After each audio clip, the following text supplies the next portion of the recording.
রাতভর পাহাড় ও সমতলে অবিরাম বৃষ্টি। তিস্তা ও জলঢাকা নদীতে হলুদ সতর্কতা জারি।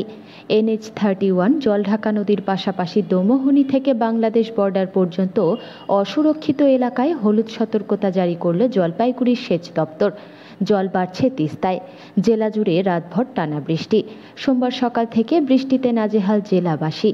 ভারী বৃষ্টিতে এদিন সকালে জলপাইগুড়ি শহরের আনন্দচন্দ্র কলেজ সংলগ্ন এলাকায় জলপাইগুড়ি শিলিগুড়িগামী রাস্তার উপর বিশাল আকার গাছের ডাল ভেঙে পড়ায় যাতায়াতের বিঘ্ন ঘটে। এমনকি বিদ্যুতের তারও ছিঁড়ে পড়ে রাস্তার ওপর।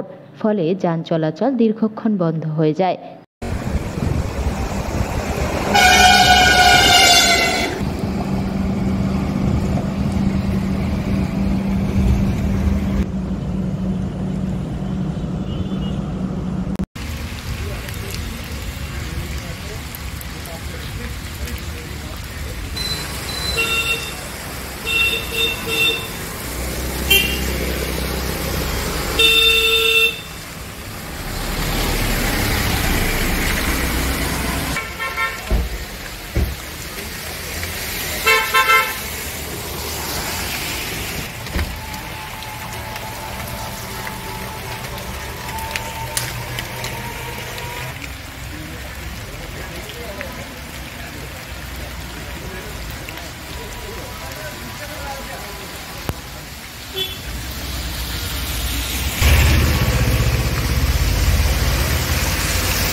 মোটামুটি 8টার দিকে 8টা সাড়ে 8টার দিকে তার ছিঁড়ে পড়ছে।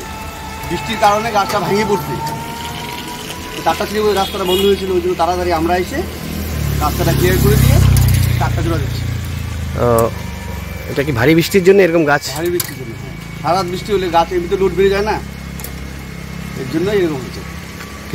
কিছুক্ষণের জন্য যান চলাচল বন্ধ ছিল, কিছু করে 10-15 মিনিট ছিল। আমরা সাথে সাথে চলে আসছি, আবার স্বাভাবিক করে দেওয়া হয়েছে, এখন সমস্যা নেই।